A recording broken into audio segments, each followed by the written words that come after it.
Hi everyone, and thank you for joining us. We have now the pleasure to welcome a studio that have a very special place in our heart. They are committed to the event from the very beginning, and tonight they will give you a sneak peek of their very new piece, Baba Yaga. Please welcome Eric Darnell, Kane Lee, Ken Fountain, and Glenn Hernandez from Baobab Studios, and the panel is moderated by Caroline Giordana from Hollywood Reporter. Caroline, this is your turn.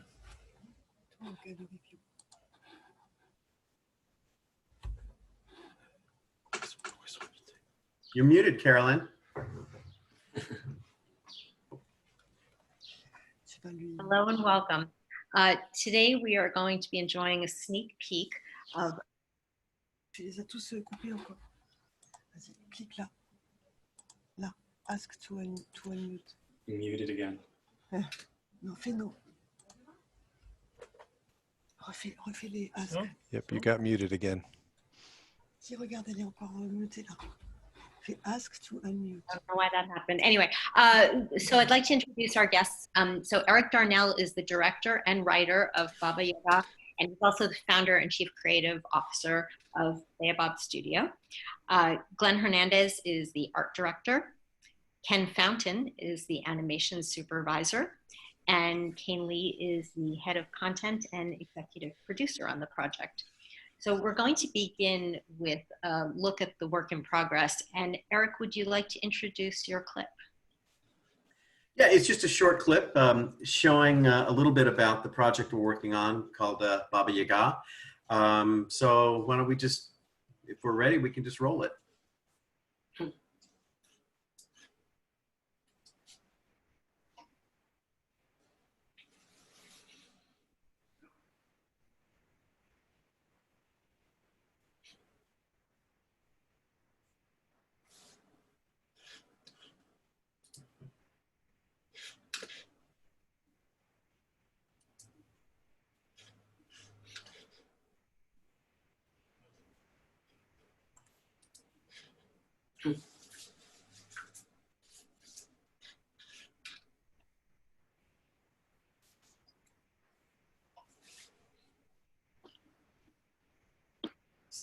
Take it another step forward. Every piece that we do is an experiment. We're always learning new things and doing things better than we did before. And I think Baba is kind of the next step for us in terms of interactivity and integrating the viewer into the story, and most importantly, making sure that the viewer feels like they matter. European fairy tales are always at the core of my work. I always felt like Baba Yaga was a very underexploited Slavic fairy tale. And I could feel the weight and the depth of these environments, and I wanted to step inside of it. I think actually VR was the perfect medium to tell that story. Carry the lantern and come with me. Baba Yaga is one of the most theatrical pieces that we've done, and that's been a lot of fun. It really gives us a lot of freedom, and we can be really imaginative with how we show this world, how the viewer can discover this world that's around them. When you're stepping into the world of Baba Yaga, you should feel like you're stepping into a giant pop-up book. It's not realistic in any way. The proportions, the lighting, the shapes, and everything is seen through a very poetic set of eyes. We're not trying to impress you with how detailed we are. We're trying to make you feel like you're stepping inside an illustration. Everything in there is handcrafted. It's hand-painted, hand-modeled, and animated, and you should feel the sweat of all those talented artists. Baba Yaga is a story of two sisters and a mother. And the mother has fallen ill with a sickness. Yaga plays your sister. Yaga is determined to do whatever she can to save her mother's life, even if it means going in to Baba Yaga's dark forest and trying to find the magical flower that could cure her mother's life. Of course, the owner of that flower is Baba Yaga. So it's in a way a story about humanity versus nature. And based off of the choices that you make, humanity and nature can either live in harmony or they can't live in balance, and it has to be one that wins over the other. Think about Baba Yaga. I think a lot about the idea of how we demonize what we don't know. And maybe what doesn't know us either also demonizes us. So I think we have the opportunity with this timeless yet very ambivalent character to turn certain classic fairy tale tropes on their head and do something that is fresh and appealing and surprising. Baba Yaga is cool to work on because it's a little bit darker than something we've done in the past. Our main character is young, but wants to be older and is just struggling the whole time with fear and with, death and with growing up and with sibling rivalry and all these. I mean, it's a complex thing for this little 10-year-old girl to go through. So the challenge in developing her from the start and then kind of maintaining and directing this character arc now through the whole piece it's just super challenging, but crazy rewarding because it's a really three-dimensional little person. And I think you will especially enjoy seeing her growing inside this adventure. She's caring, she's way too brave for her age, and the fact that you as the viewer playing her sibling will be able to play a key role in her arc, I think is a very important aspect of what Baba Yaga is. Daisy Ridley is the voice of Magda, and she's amazing. So fun to work with, just so easygoing, and delivered this great, meaningful performance. And even after she would see some of the scenes, she'd like pinpoint lines and say, I can go do that better. Give me a shot. I'll go back in and I'll make that line even better. So just a real talent. My favorite Magda scene, I think, has to be when she first enters the jungle, and it's dark and it's scary, and there's these faces on the trees that are mocking the both of you, and it's a really scary world with giant snapping fly traps and sudden storms that come, and it's just, there's a lot going on. It's very dynamic, thunder and lightning, and it was a challenge, but it was super cool to get all of those elements into the scene and to see Magda reacting to that, reacting to the fact that you're there with her, and making all of those elements kind of mix into a perfect soup. Eric planted a phrase in our head that I think we sort of just now imbue Magda with is that bravery is not the lack of fear. Bravery is being afraid and doing it anyway. And so Magda carries that with her. At least she doesn't do it consciously. We think about that every time we animate her, that she cannot, despite the bravery that she tries to exhibit, she still has to appear like a 10-year-old girl that's pretty scared of what's happening in this dark, mission that she's put herself on. So that, to me, I mean, it's a complex character. It becomes, she's not just this at all costs hero. She's got a lot of different things tugging at her. We've done a really good job of capturing the personality and the essence of who Magda is, and especially who this sort of witch Baba Yaga is. And these are by far the most complex characters that we've put up in a VR project to date. When you were watching animated movies and TV shows as a kid, which is to actually be a part of these worlds. These worlds are only, and these characters are only limited by our imaginations. It's amazing to see them on a screen in front of you, but imagine if you could actually step inside of them and be a part of those worlds and to matter to those characters.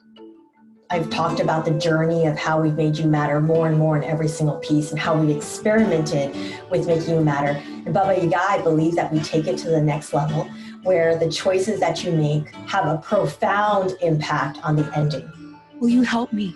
I love VR because it is made for animation. At least, of course, I believe that.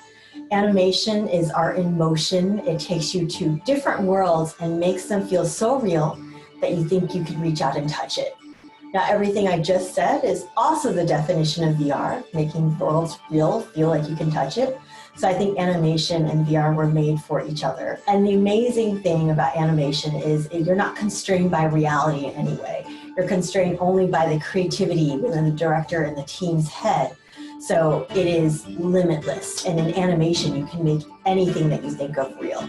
So this is why I think the two are perfect for each other. That being said, our studio isn't just only about creating VR. We're about any medium where we can inspire you to dream, bring out your sense of wonder, and make you matter.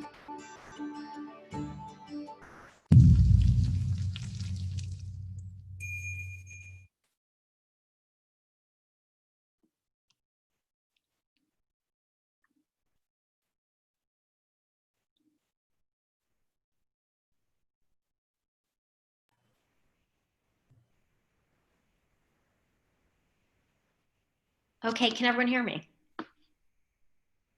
Okay. Yeah. Yes. Okay, thanks, Brett. So Eric, why don't we start with you, and would you elaborate on what attracted you to the story and why you wanted to tell the story using virtual reality? Well, as Matthias said in the video, you know, it's such a cool fairy tale that for reasons I don't even know has sort of not been appreciated the way others have. And so that was what drew me to it initially. And then when you start to look into it and look at all the different manifestations of the Baba Yaga character in these stories, I realized that she's sort of this multifaceted character. Quite often, she's an evil witch who's all about eating children.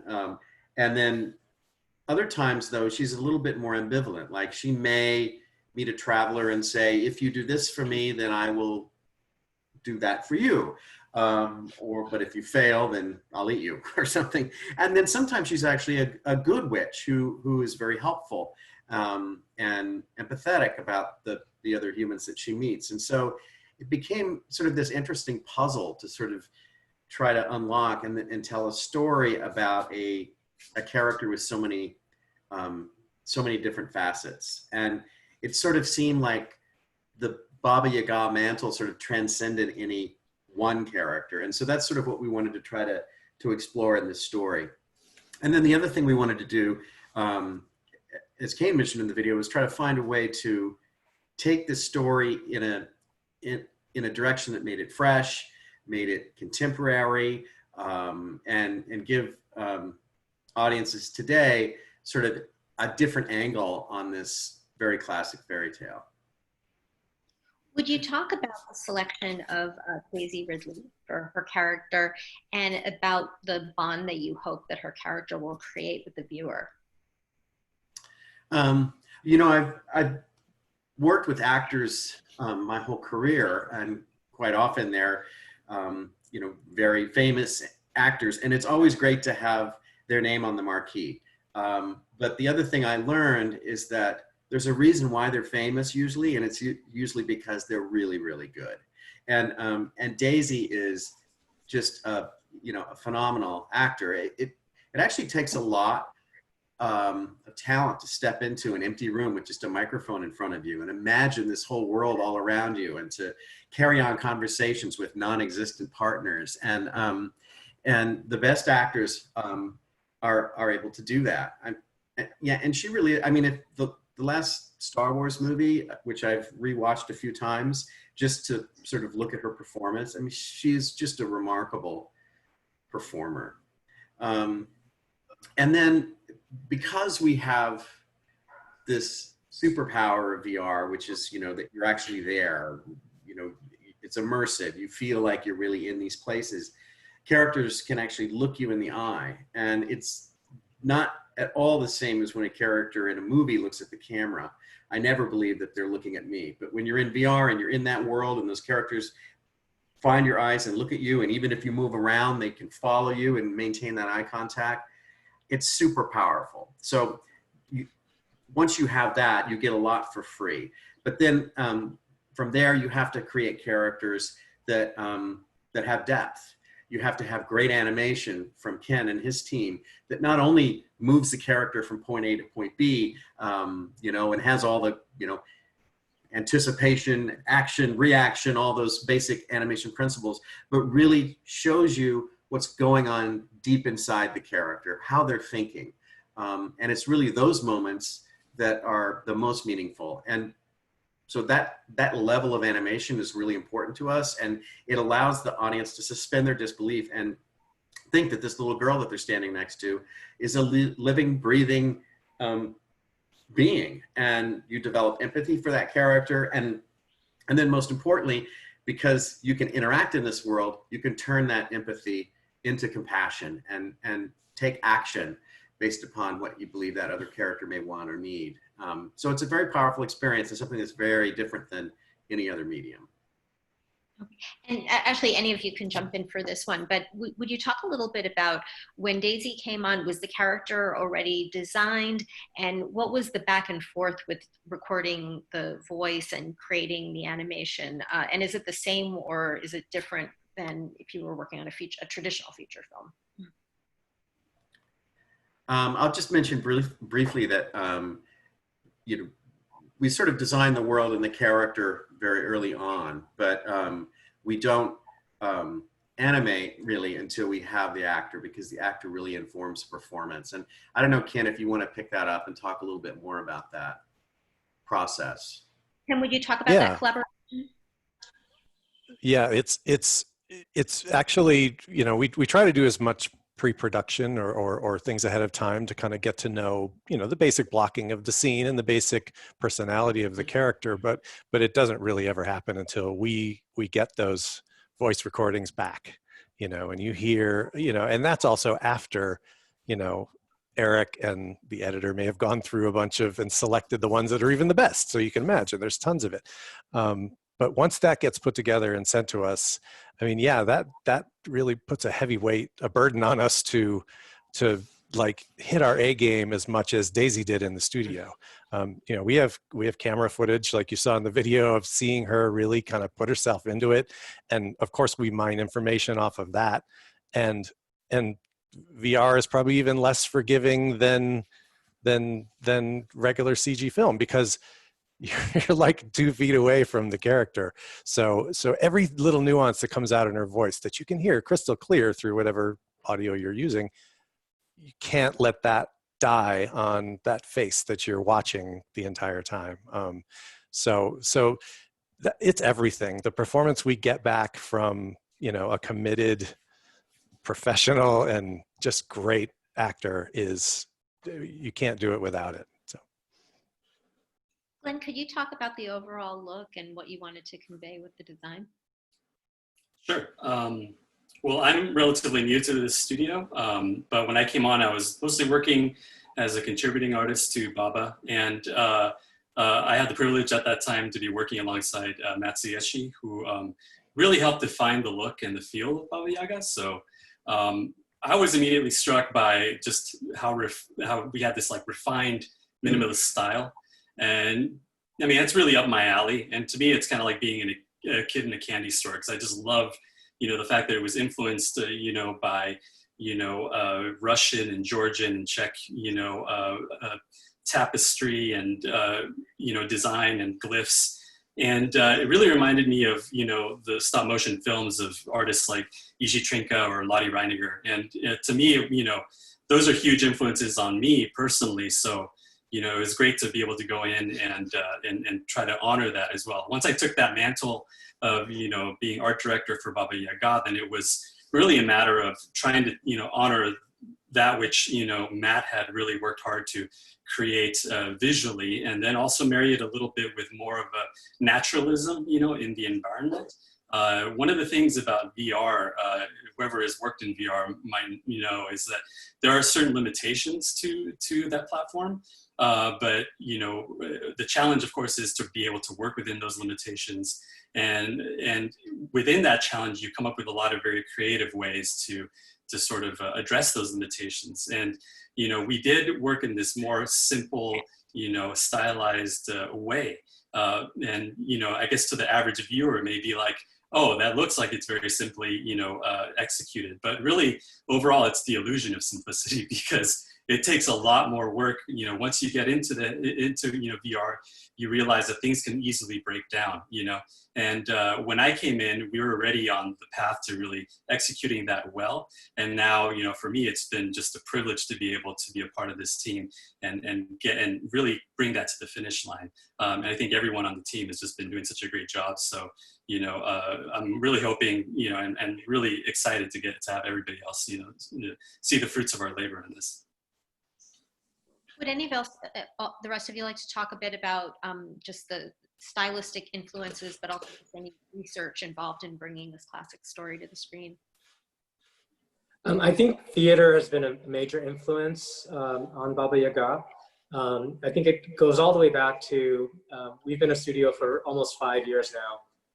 I remember Eric and I recording Ethan Hawke for our very first piece, Invasion, and how he was very excited and telling Eric, like, you know, this reminded him of directing theater. He would stand behind audiences as he was doing rehearsals of his plays and seeing where the audience would look, because you have the audience would have much more agency in a theatrical setting to look. And I think that planted actually a lot of seeds and ideas that we implemented in Crow the Legend, which was our very first fully interactive VR piece that really used stage lighting and really sort of pushed the environments and the way we pushed VR storytelling through things we could learn from that discipline. And I think that's translated remarkably well into Baba Yaga. We also did an immersive VR theater piece 2 years ago at Tribeca Film Festival called Jack, which Matthias Schellberg, who's the co-director on this, did as well, directed. And I think it's just, as we have grown as a studio, all these different disciplines, maybe 2/3 of our studios from traditional film, 1/3 of our studios from gaming. But whenever we add a new learnings from music or from theater or from other disciplines, it actually just grows the tool set we have as a studio to create a unique look that really hits the mark in animation and in VR particularly. Yeah, just to piggyback on that, the idea of theater is paramount, because like I was just talking to somebody about this morning, how they couldn't understand how you get the audience to see and feel what you want them to feel when they can look anywhere you want. And I said that's the trick, is it's theater tricks. Yeah. And they're not really tricks, they're just tried and true methods of ensemble performance and using the graphic and using motion and using light and using sound and just attracting the eye and even using the kind of silhouettes you create to evoke certain emotions that you want. Like it's such simple things that when you have the luxury of a frame, and we now consider that a luxury, you know, like it just becomes just this like exponential challenge at a certain point. But when it works, man, does it feel really cool, you know. And I've seen it and we've been watching, you know, VR productions figured this out all along the way, and it's cool to be contributing to that. Right. Well, you're all in this period. This is your 6th project for your studio, but you're in this period of, you know, rapid growth and development for virtual reality as a whole.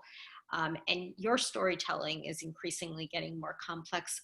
Could one of you or a few of you talk about just what are some of the other learnings from previous projects and how this is advancing into which seems to be your most interactive one yet? Well, you know, everything we do is an experiment because nobody really understands all the rules of VR. You know, it doesn't have a century of history behind it because it's not like film. It is its own medium. And so the first piece we didn't have hand controllers, so they didn't exist. And so how do you create a piece in that world that feels immersive? And like I was saying before, it's all about eye contact. And you know, we'd watch that bunny in Invasion hop out and look at us in the eye for months before we took it out and started showing it to people outside the studio. And had sort of we're sort of taken aback by how people reacted to that, which is not like you do in a theater when a character hops on the screen. In VR, people were reaching out and trying to touch the bunny, and they were talking to the bunny, and they were mimicking her actions. And I remember that moment when we're looking at each other while this woman is like dancing and talking and all these things. And it's like, wait a minute, yeah, this is actually very different than a movie. And then hand controllers came out, and we thought, yay, interactivity. And so we created this piece called Asteroids. And initially, we had all these things that the viewer could do. Buttons they could push, levers they could throw, things that they could poke and prod on. And people would put on a headset and go into this 10-minute experience. And that's all they did. They were teleporting around the spaceship and clicking buttons and everything. And I had my head in my hands because like nobody was paying attention to the story. And then they take the headset off and go, that was fun. You know, it's like, no, you missed the whole show. And so then we realized that it's not just about interactivity. It's about designing interactivity that works in concert with the story to help you tell a better story and make sure that those interactions that you do have meaning, because that's what's going to make the viewer feel like they're significant. It's going to make them feel like they truly matter. And sometimes those interactions don't even have to be specific things that necessarily advance the story in very clear ways, like opening a door or pushing a button. And in Crow, we sort of explored the idea that like sometimes just being a part of this world and participating in it can be fun and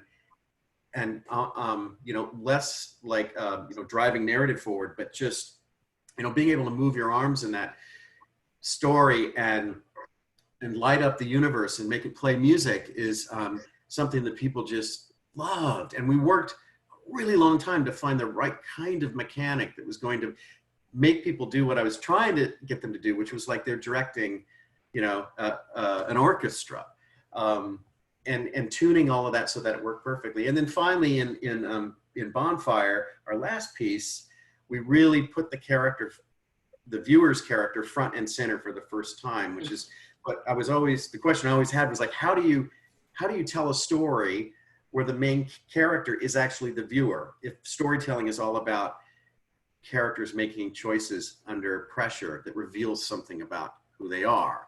And so, I'm trying to tell a story where the viewer is going to do something that's going to tell themselves something about who they are. And so that became a really great experiment again and leap forward for us. And then we sort of just kind of taken all of those learnings, all those things that we've had over these last 5 projects, and now tried to inject as much of all of that as we can into this latest piece, Baba Yaga, along with a few new ideas, which you all will see when it comes out. But I feel like, with virtual reality that, we've just landed on the beach of this completely unknown country, and we're just starting to hack our way into the VR jungle and figure out, what it's all about. I think one of the really cool things about Baba Yaga is I remember Eric pitching me his idea for this 5 years ago when we started the studio, but hadn't quite landed on how he wanted the story to end.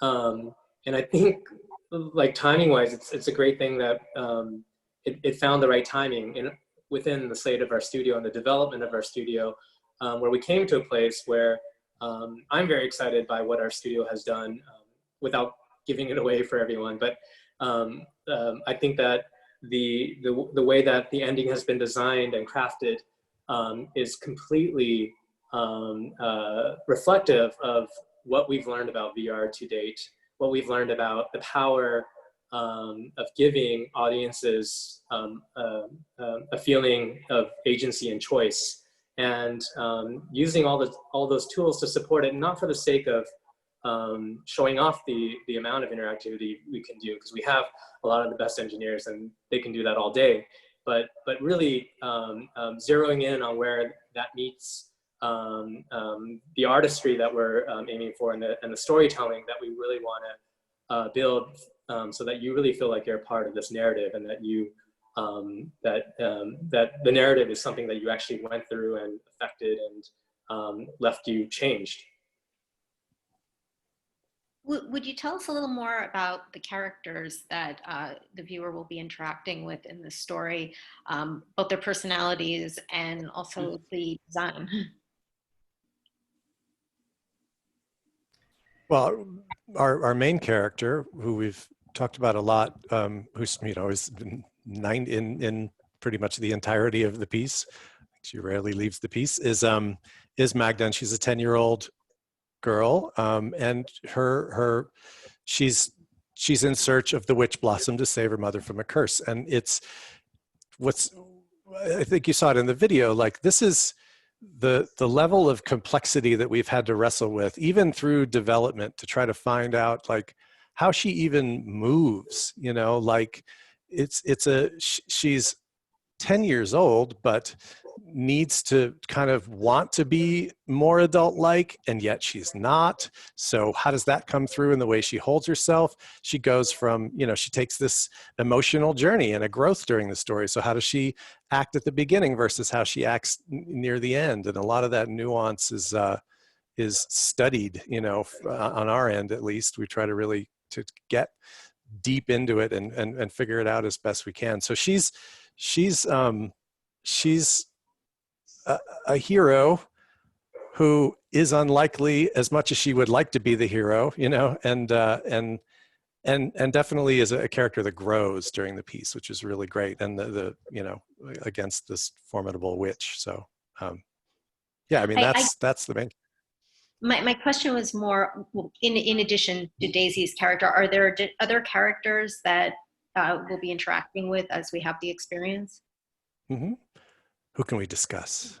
Absolutely. Who the actors are that they're doing this, but yet, but that there is your mother as the viewer. The dying mother is also your mother, and of course there's Baba Yaga herself, and you'll have to wait and see who plays Baba. And then there are these other spirits in the forest that many people are saying is like one of their favorite characters in the story. It is like a real privilege to have Daisy and the rest of our cast, because they bring so much to the table. One thing, I don't know if I'm allowed to say it, but I will, is that we're particularly proud to have a cast that is entirely female. And it felt natural, and yet at the same time, there's always this inclination, to like, oh, well, who's the guy? And so we realized early on and very consciously said, no, we're going to do this way, because it's something that's really also very important to our studio, is to recognize diversity and inclusivity, and to push things in directions that maybe classic, entertainment hasn't always done. So like in Crow, we have a very, diverse cast, from Oprah and John Legend to, why am I drawing? Kane, you can help me out. Constance Wu, Diego Luna, Liza Koshy. Yeah. So we're not beholden to anybody. We're not working for another studio. It's our company. It's our stories. It's our creative. It's our decisions, and that's been something that's just been a blast for me, being a part of this company for the last 5 years or so. Which you've been working closely with CEO Maureen Fan on a lot of these initiatives too. Absolutely, yeah. Yeah, I think she told Variety or one of the trades a couple of years ago, when we announced Diego and Constance, like, we're casting women and minorities, period, because we can. 3 years ago doesn't seem like a long time ago, but I think that, with a lot of the things that are changing right now in the industry, it's really a pleasure to be at a place where we don't have some of the same pressures at other places where there's a lot of different decision makers that come into it, and a lot of them, and there's a lot of institutions that have a lot of history and things like that. We're just a group of talented artists and engineers and storytellers in Silicon Valley who are experimenting and trying to create something new. So we get to lead on our own there. In light of the increased conversation about diversity and inclusion, are there any new initiatives that you're taking as a studio at this point? I think there are a few related to this that we're excited to announce in the coming months.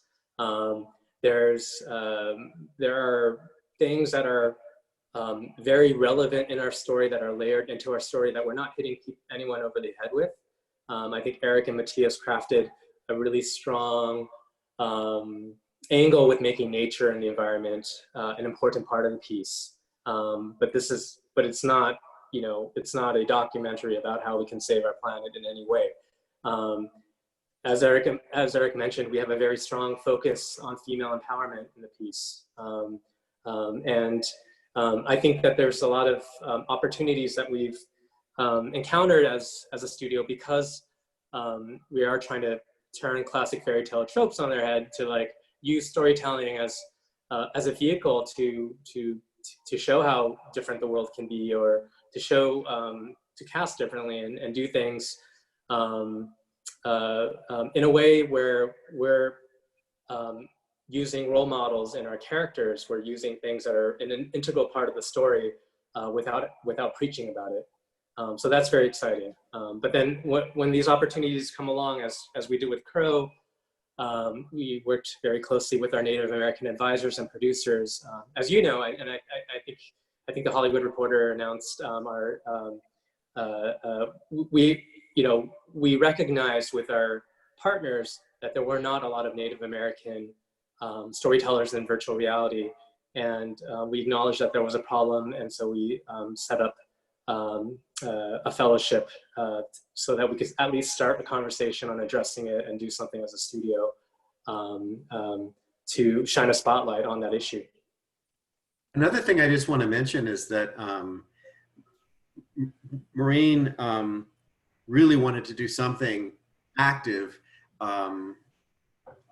to help support some of the movements that are happening in this country and around the world regarding racial justice. And we formed an alliance with two other small studios in the Bay Area, Tonko House and Cuckoo, and we call it the Bay Area Animation Alliance. And the first thing we did was ask for donated artwork from people that work inside the animation industry, and had an auction with all the proceeds benefiting the Equal Justice Initiative.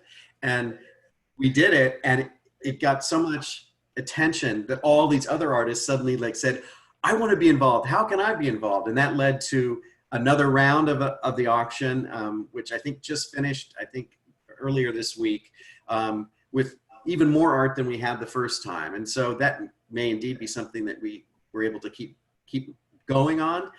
So, check it out, and check our website and all of our social media feeds for if and when that next round happens, because there's actually some pretty cool original art that is available for that too, and it goes to a great cause. Sounds like a fantastic initiative. I had heard about that. For our listeners, is there anything they need to know, or where they could go to learn more about the program? I think, go ahead, Kane. Yes, I think the organization is called BAA, B-A-A-A. I believe our web URL is theanimation.com, but we will, let's see if we can provide that for people at the end of this in some other form. There's obviously a lot going on right now, and one of them is that everybody's working remotely. Could you talk about how the pandemic impacted your production and your work, and how, what did you have to implement some new processes at this time? Well, go ahead. Oh, I was just going to say that that a good number of our folks working at Baobab are already remote.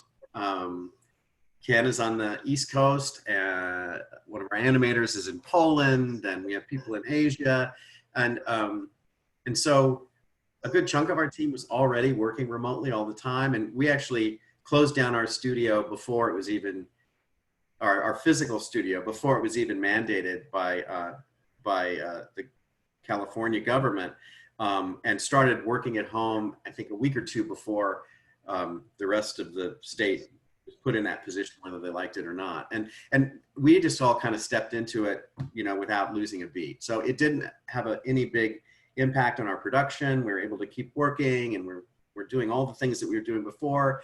We're just doing more of it, in video conferencing like this. I think the bigger effect is the effect that it has, on everyone's lives. And then of course for the company, it changes the whole landscape for how do we get the work out there to people? How do we make sure that people can see the work that we do?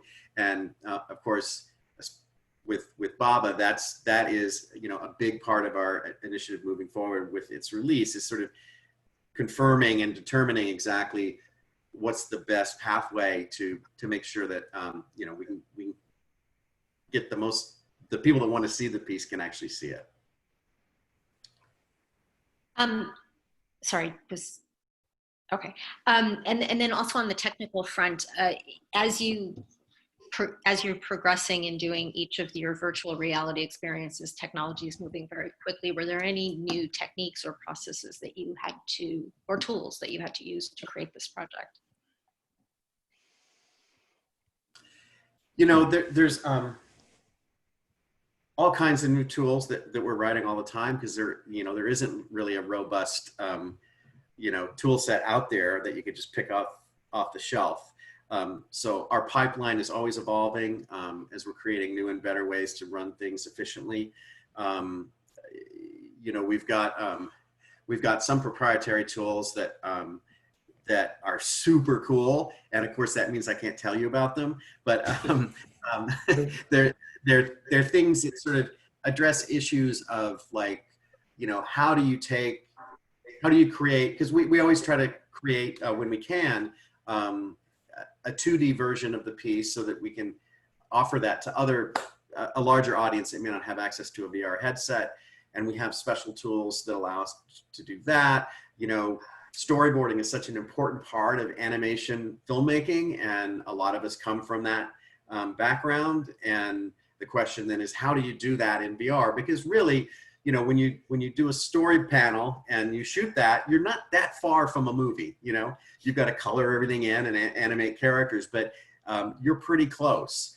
If you do that in VR, if you start with a 2D drawing and cut it together like you would a traditional movie, you're still really, really far away from what the VR experience is going to be like. And so for us, the question is, well, how do we do that early kind of testing, story testing, and discovering our characters inside the story in an efficient way that is a lot closer to the final product.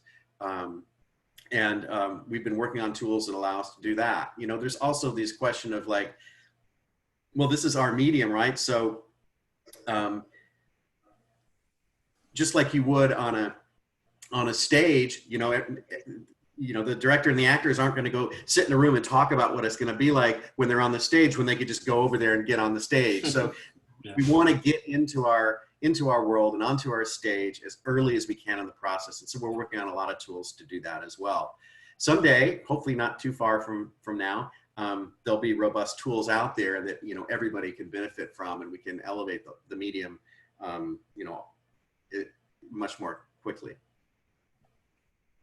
A few housekeeping notes. First of all, in the chat section, if anyone's interested, there is a link to the Bay Area Animation Alliance art auction for racial justice.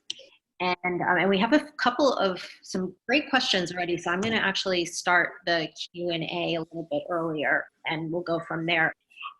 We have one guest asking, what was or is your biggest challenge Baba Yaga regarding storytelling? Well, I'll jump in. The challenge is basic. The basic challenge is always the same, which is, having the best possible story you can, telling it well, and telling it through characters that you can fall in love with, characters that you care about, characters that you believe in. And that's the same, whether you're whether you're writing a book, which I've never done, or making a film or a piece of theater or VR. But there's this extra level of, allowing the viewer to participate and be a part of the story. And so you have to be prepared for what the viewer is going, what their expectations are. If you allow them to pick up a stick, and then there's a ball on the table, they better be able to pick up the ball too. Because as soon as those sort of things start to break down for a viewer, then their immersion immediately falls away. They immediately see the hand of the creator, and they recognize that this is fake, right? So we need to be aware of all the things that a viewer might be compelled to do, or all the places the viewer might be compelled to look, and make sure that we're doing the things that we need to do to keep them immersed and keep them inside the story and connected and engaged with what's going on. So, some people have asked me, well, what's it like going to VR when you have to give up all the control you had as a director? And for me, I don't feel like I give up control. I have a different kind of control, which is knowing that the viewer can look anywhere they want to. So one of my jobs, if it matters in that moment, is to inspire the viewer to make the completely free choice to look exactly where I want them to look when I want them to look there. They're not like going, oh, I guess I'm supposed to look over here now. They just want to go and look over there. And there's a lot of ways you can do that. You can have other characters look that way, or you can have sound, or you can have light, or you can have, whatever you need to do to make that happen. It's a little bit like a magician. I was talking to this magician. He said, yeah, what I do is a lot like that too. He said, there's this old magician saying this: if you want the audience to look at something, look at it, and if you want the audience to look at you, look at the audience. So we can do that with our characters inside VR as well. If you're looking at a character and suddenly they go, then you want to look over there too and see what got their attention. And it's just natural. So there's all kinds of tools and tricks at our disposal for keeping the viewer engaged. But in Baba Yaga, where we have probably more opportunity for variation than we've ever had before, it's just, you've just got to go down your checklist. I think the script for the piece was probably, for the same amount of time that you spend inside the experience, was probably 2 to 3 times the length that a typical script would have been if that was just a straight ahead narrative. Because it's like, if the viewer does this, then we go here. If the viewer does that, then Magda says this. Or if the viewer does nothing, and sometimes the viewer will go, I'm not going to do anything, I'm going to break this thing, and they won't do anything, and then character in Baba Yaga's case will respond, acknowledge the fact that you're not doing anything, and so just all those variations, of course, create a lot of complexity in terms of what we have to create and be prepared for. But if we are one step ahead of the viewer and one step ahead of their expectations, then soon enough, they'll stop trying to break things and they'll just get invested and enjoy the ride. There's another question that fits in very nicely with what you're saying now. So in follow-up, how do you go about structuring the story when every decision has an influence? And do you have multiple endings? There's probably a lot of things. I mean, we tend to graph and chart a lot of this out to make sure that we're covered, like Eric said, we're covering all the possibilities of what people are going to do. I mean, ahead of time, you even think about as many of the archetypes of, of audience members that you could, or at least interactive audience members, anybody from, like you said, somebody who isn't going to do anything, to the person who's just going to be in there and wants to touch everything. So how can you appease or, at least manipulate that person into kind of looking at what you want them to look at? So there's continuous thought throughout the whole production of charting and reconnecting nodes of pieces of the story just to make sure everything is seamless and elegant, because ultimately the execution of it has to look like we didn't think about any of that, you know, and it's just happening. I think one of the ways we've really tackled being able to incorporate nonlinearity into our experiences has been sort of the use of AI driven characters, where with Bonfire, our last production, we had our first procedurally generated animated characters where you couldn't distinguish between the different walk cycles, and you know, things were very seamless, and a lot of the challenge there, you know, was sort of this marriage of, you know, our engineers and our specialists in interactivity wanting to go in and give the characters as much room to have emergent behavior, truly spontaneous actions that we cannot predict, but on the other hand, having these craftsmen like Ken, who are trained to make every little movement, you know, reflective of this inner psyche and emotion emanating from these characters. So bringing those two different disciplines together is not an easy task, but I think that the teams are committed to finding that right balance, and doing it in a way where the behavior of our characters can feel spontaneous and free, but we are leading you. You are making free choices, but being led by the magicians at our studio on a path that has a strong narrative backbone and a surprising ending. Another thing, just and engineers become better animators, and animators become better engineers by the end of it. Yeah.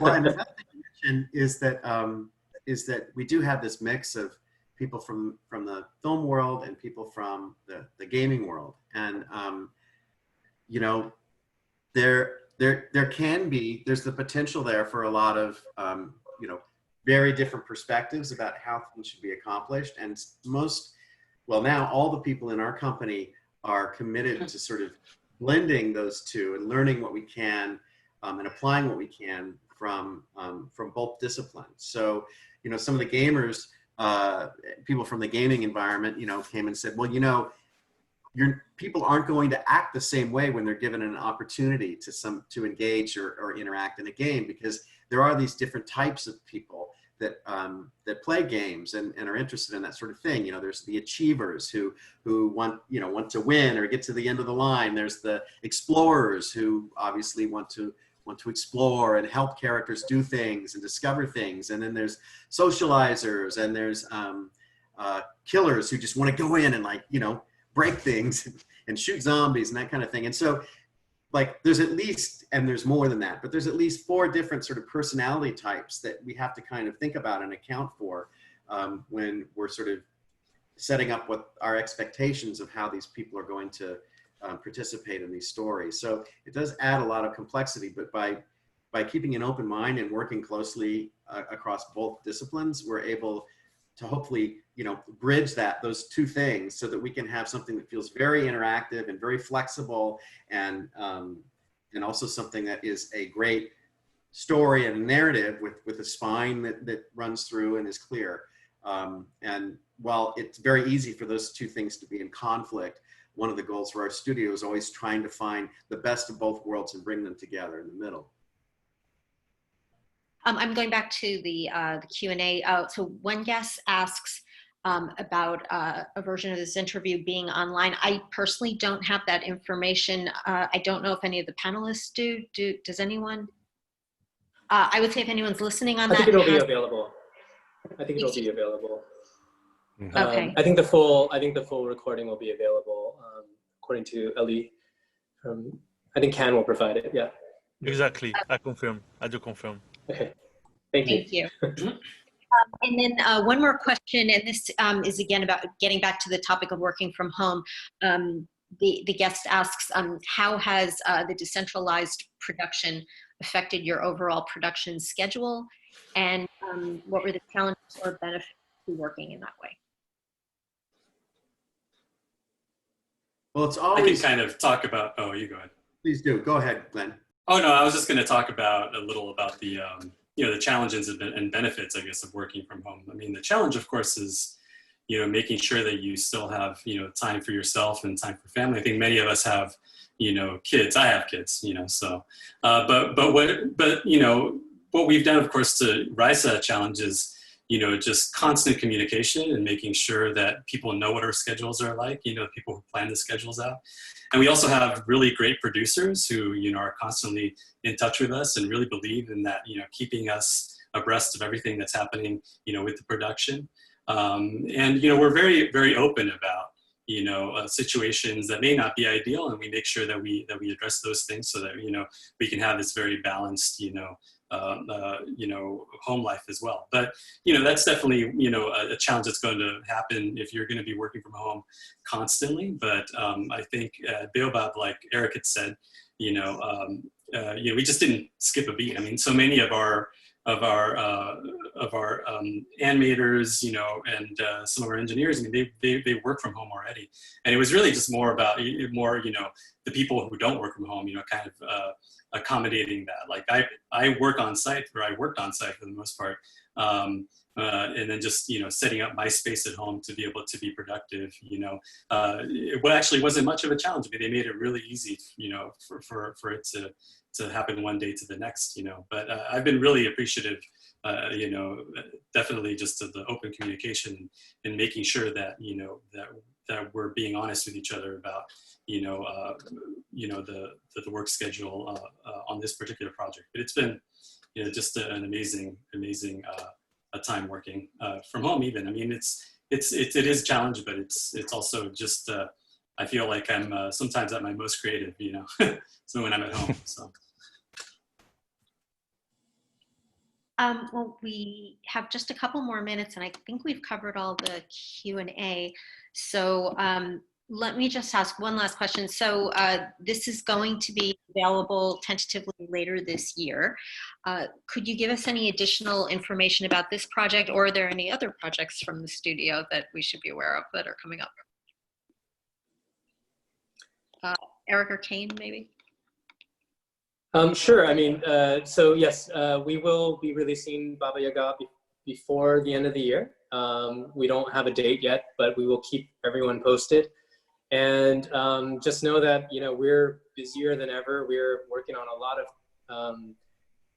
amazing projects and with a lot of amazing partners and talented collaborators that we hope that we can announce in the coming months. But this is sort of front and center. This has been our passion and a lot of hard work, especially in the midst of this crisis, to really pull together as a studio.